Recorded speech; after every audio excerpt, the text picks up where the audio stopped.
Here at Test Drive, I like to be a little controversial when it comes to our Showdown episodes. In the past, we've done things that really don't match up that well, but have been very popular. We're doing the same thing here today on this episode of Test Drive Showdown. We're taking the 2019 Volvo S60 T6 R-Design and comparing it with the 2019 Mazda 6 Signature. Now on paper, they're roughly the same size, but there is a near $25,000 price difference between these two. So if you really were in the market for either one, you could either buy the S60 for $63,750 or go for the Mazda 6 at $39,150 and then probably buy an MX-5 at the same time. You're saving about 24 grand. But this isn't just comparing all-wheel drive versus front-wheel drive, Sweden versus Japan, or luxury versus consumer. It's more than that. It's about having fun, but also seeing what these two cars share, how they're different, and everything else you need to know if you're curious what the difference is between these two roughly mid-sized cars.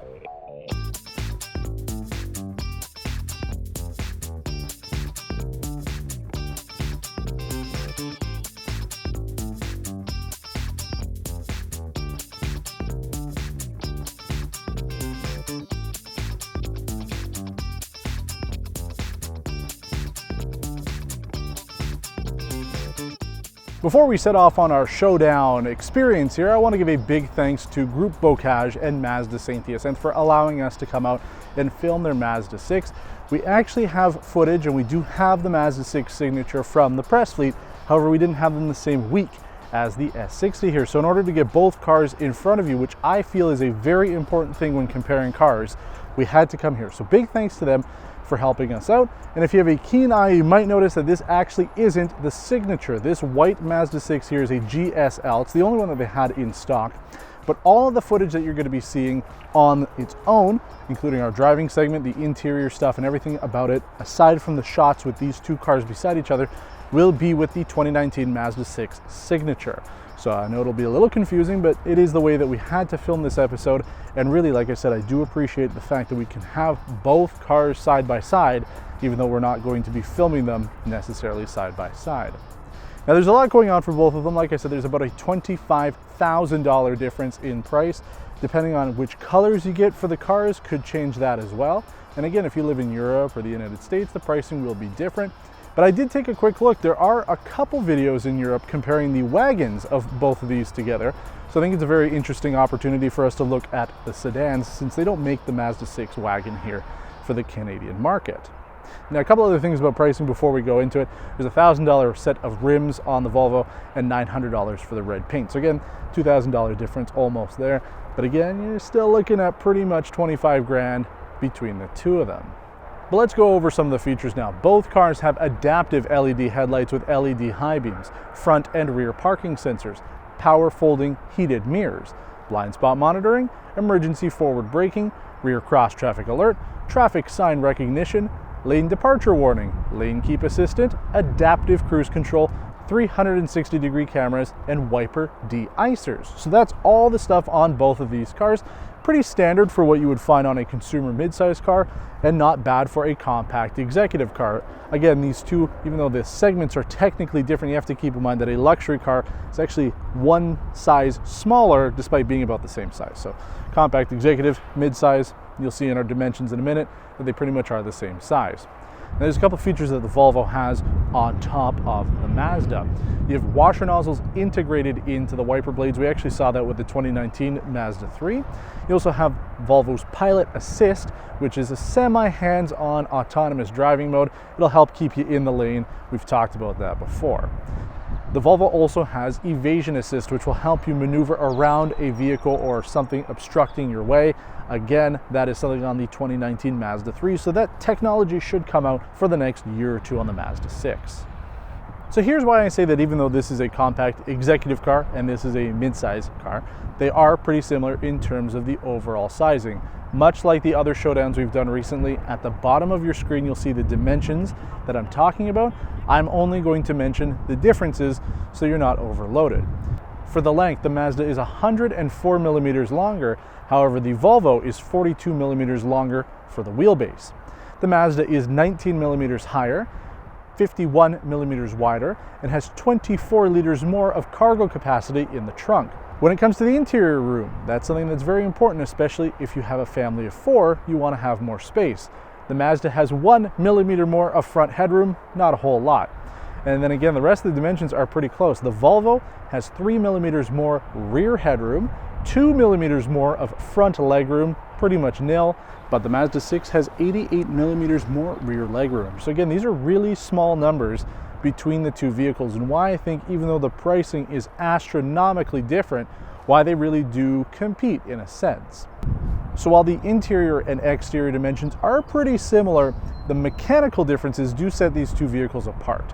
When it comes to the Volvo, you have a 2-liter twin-charged inline-4. That means it's got a supercharger and a turbocharger, produces 316 horsepower, 295 pound-feet of torque. You also have an 8-speed automatic transmission. We look at the Mazda. It has a 2.5-liter turbocharged inline-4, produces 250 horsepower and 310 pound-feet of torque. So a little bit more torque, a little bit less power.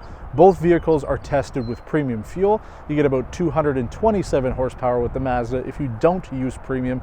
And as far as Mazda is concerned, they don't recommend premium. Again, if you use it, you'll have a little bit more power on it.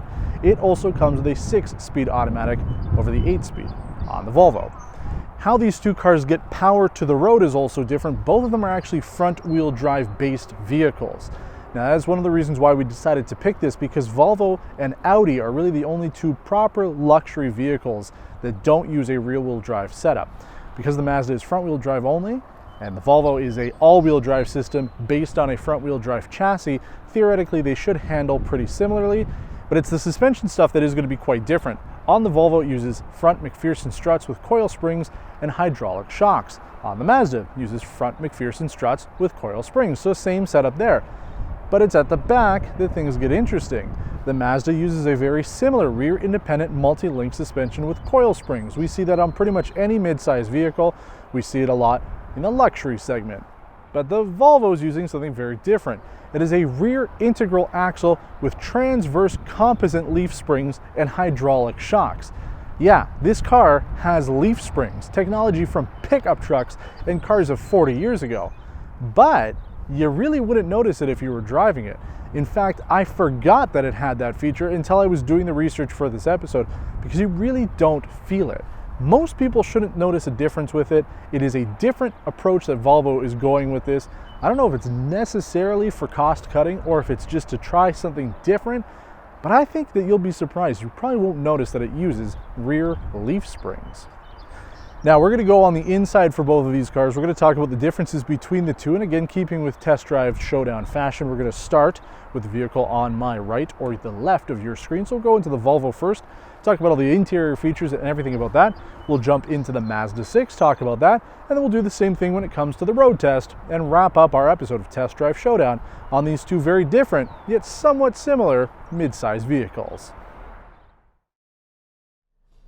Now, if you were to jump into both of these vehicles, you'd understand why I am comparing them. Not only is the space on the inside pretty similar, but also so is the tech. I mean, both cars have a lot of the same things going on, though you can get a little bit more depending on which vehicle you go with. The R-Design has black leather sport seats. They're only heated on the front. There's no ventilation on this trim. You have heated outboard seats and a heated steering wheel. You have a color HUD just like you get on the Mazda 6, HomeLink just like on the Mazda 6, and driver passenger memory, which you don't get there. The memory on the passenger side is a nice plus to have if you need it. The sport seats on this also have thigh extenders as well as side bolstering, quite comfortable.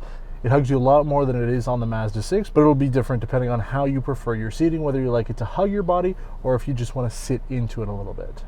The Volvo also has mood lighting. It's several color choices that really just come out of the headliner. It's not a whole lot of ambient lighting. I prefer to call it mood lighting since it is so subtle.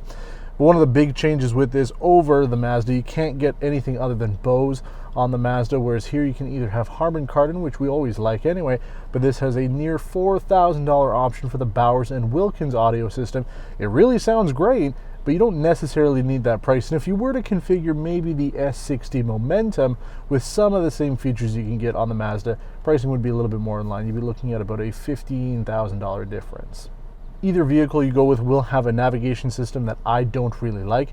We'll talk about a little bit more on the Mazda's interior segment. But we've talked about before with Sensus on the Volvo, I just feel that the startup lag is really bad on both vehicles. You're looking between 30 to 60 seconds on startup before you can really use any of the information on there. Both vehicles do have essentially the same kit, Sirius XM radio, Apple CarPlay, and Android Auto with built-in navigation. Both cars also have 360-degree cameras, and again, we've talked about that before. The image quality on the Volvo is fantastic. However, they don't quite line up that well on the 360 portion, and then Mazda's lines up pretty well, but the image quality is not that great.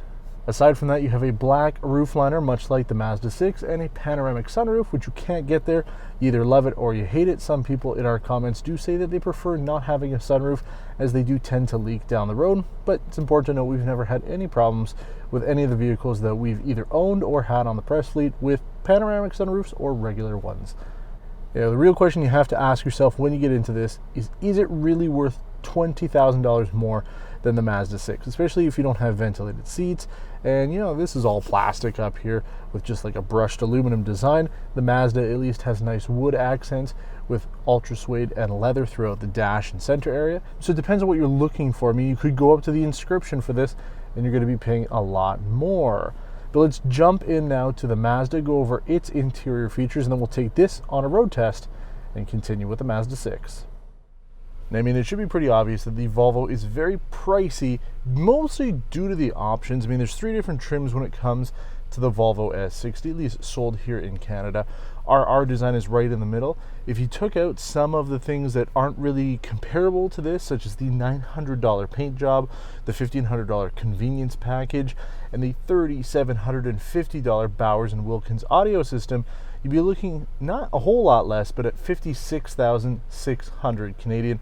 Again, this one, 39,000 is just a little bit less. But then if you go for the Momentum with the T5 engine, again, power-wise going to be very similar to this. Both inline 4 turbocharged engines producing around 250 horsepower. And again, kind of similar kit, you're going to lose out on a few features here and there and have a little bit more here and there. You'd be looking at 51,000. So that narrows the gap to just about 10 grand. And I still think that Mazda is able to compete with vehicles like Volvo, mostly because both are front-wheel drive based, but Mazda has really stepped up their game recently.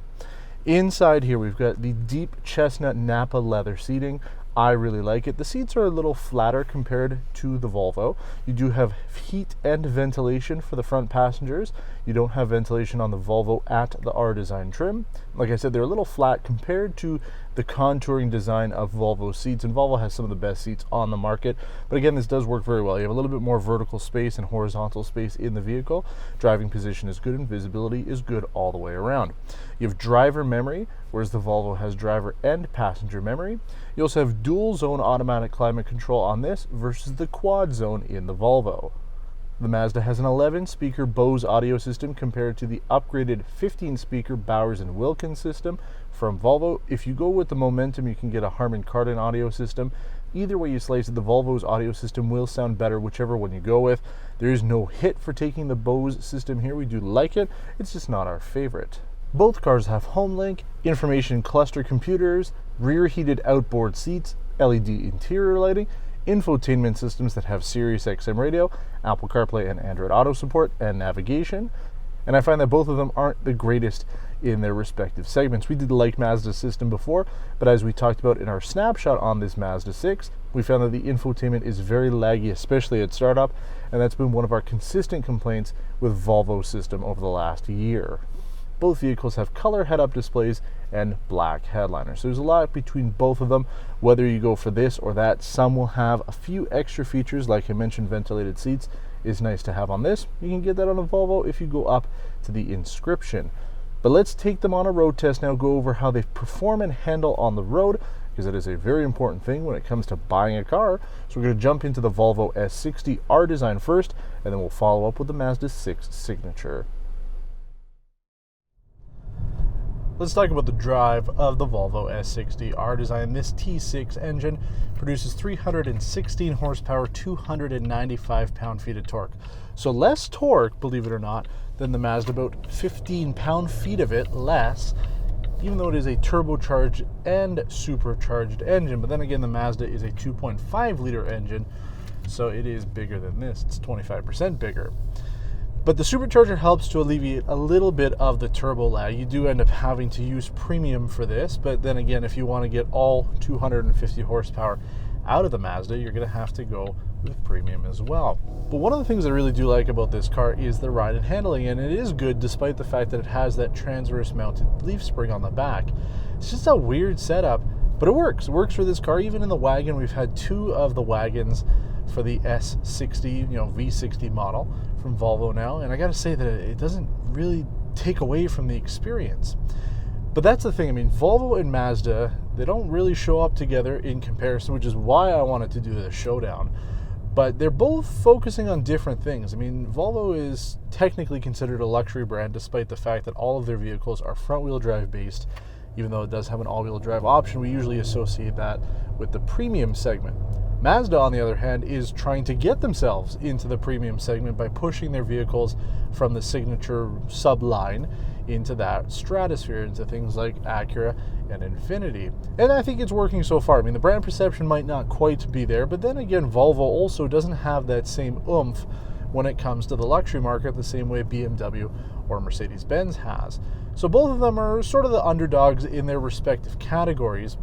But Volvo's focusing on safety and Mazda is focusing more on going premium. And the safety elements are there. I mean, you do have a little bit more safety tech. As we mentioned, you have evasion assist, which is a nice plus the integrated washer nozzles. But we've talked about that. Things like that should make its way, considering they were on the 2019 Mazda 3. But why are you going to buy this car over the Mazda? That's a great question. I mean, you get more power.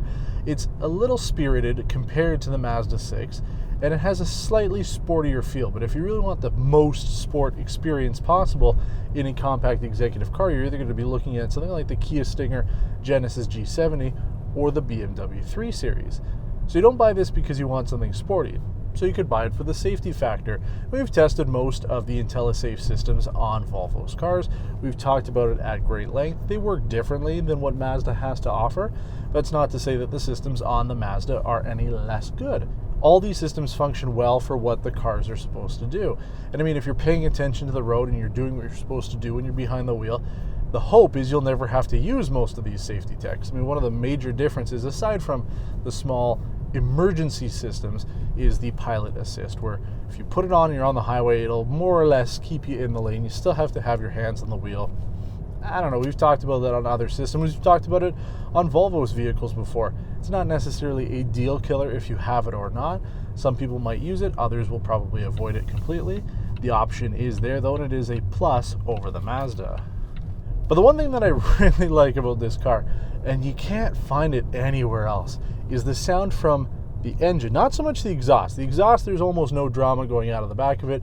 It does have a dual exhaust setup, but you wouldn't really be able to tell because most manufacturers are hiding the actual exhaust tips now. But when you give it a go, ooh, you can hear the supercharger winding up and you can hear the turbo blow off at the same time. And it's so cool because there's really no other cars on the market, especially factory cars, that have both a supercharger and a turbocharger. If you want a turbo, you can hear the blow off a little bit. But with this, oh, I just love it. You just hear, it's so cool. You can't get that anywhere else. So it's one of the major pluses with the engine sound, not so much the exhaust, because the exhaust, there's nothing going on there. It's pretty boring. And that'll be the other major change too for buyers who are looking at either vehicle. If you live somewhere where all-wheel drive isn't an end-all be-all, and if you live in the States more so, you could get this car without the all-wheel drive. Especially in Europe, they have other options. You can get the T6 front-wheel drive in some markets. So there is that option there. We have the all-wheel drive options for a much smaller market, and let's be honest, I mean, all-wheel drive certainly is a nice plus to have, especially on a luxury car. You really do need it in this market. But if you have a good set of winter tires with the Mazda, you'll be fine. And we'll talk about that a little bit more on our driving segment with that. That's really it. I mean, the engines are going to be hugely different. The way you drive the car will also be different depending on what you want out of a vehicle. But if you're really just buying something that you want to be different, you want to have about the same space, like I said, they're pretty much the same size inside and out, and you want something unique, because I don't see a lot of Mazda 6s on the road, but I always notice them when I do. And then same thing for the Volvo. You don't see a lot of their 60 series on the road, but I'm starting to see more of them as people are picking them up. You're going to have something unique either way you slice it. I actually have a very unique opportunity with this episode of Test Drive Showdown. Normally, in order to do everything, I have to take one of the cars to a dealership and film a second vehicle, which is kind of what we did for the introduction here with Mazda de Boulevard. But because I booked this Mazda 6 the week after I had the S60, and then, in fact, I've got the S60 again for 2 weeks after this, kind of had a little Mazda 6 sandwich there. I'm able to talk about these two cars in depth because I have both of them here, and we're filming them along the same route, the same kind of time frame. Like I said, I'm jumping between the two of them over the course of essentially a whole month. And I think it makes a big difference because A, I get to experience both cars for the same amount of time on the same roads, which we're doing right now. Now, there's a couple things you're going to notice when you get into the Mazda. First of all, power, you're losing about 62 horsepower over the Volvo. Now, both cars should use premium.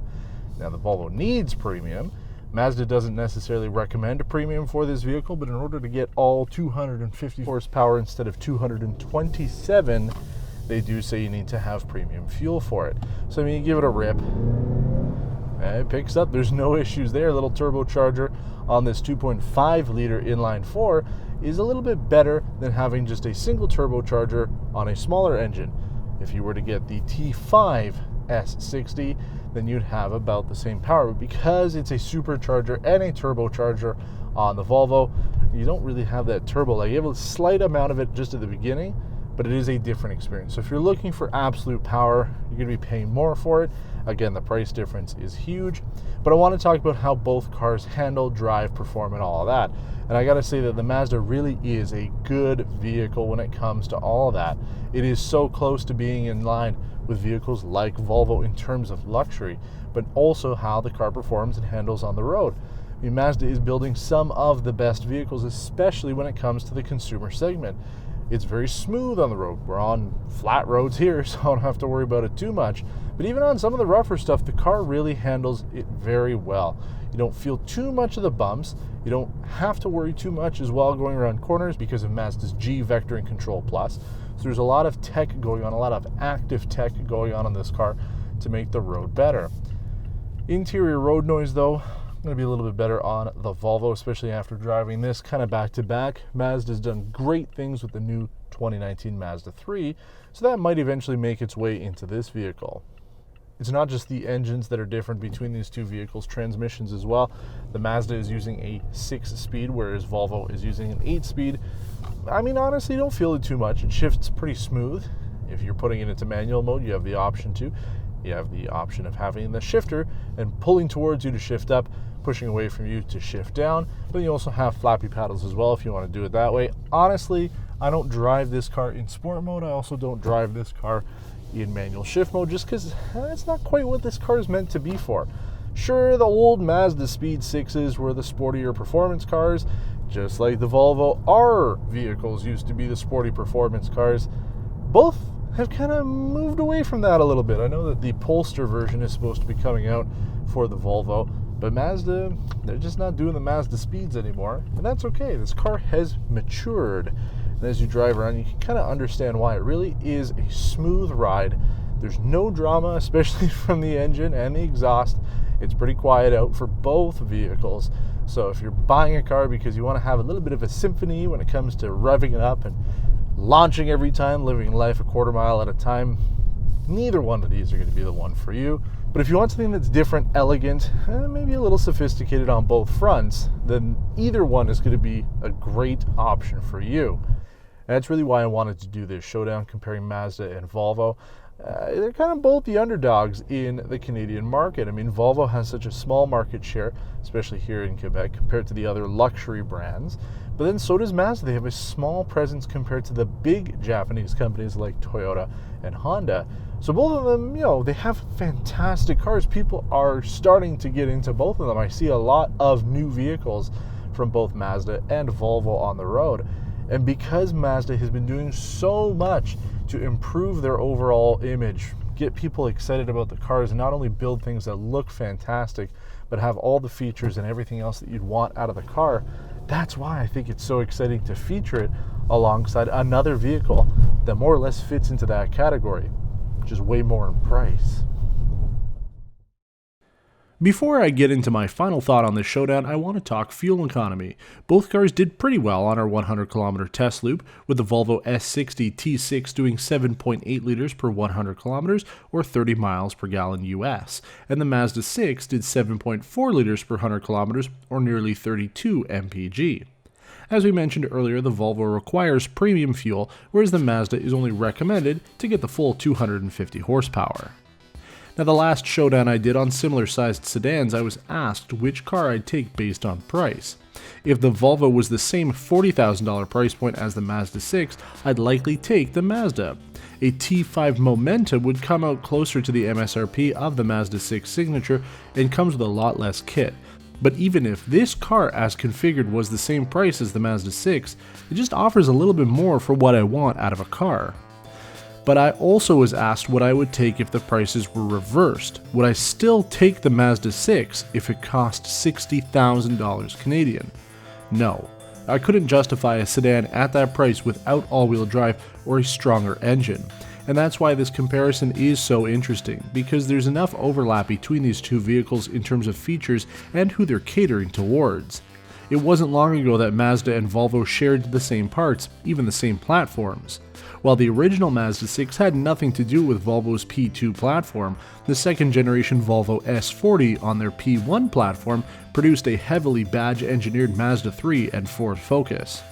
While both Mazda and Volvo were under the Ford Motor Company umbrella at the same time, and each escaped relatively unharmed, they now both flourish in their respective markets, and garner attention from passers-by wishing they drove something as nice as the 2019 Mazda 6 Signature or Volvo S60 R-Design.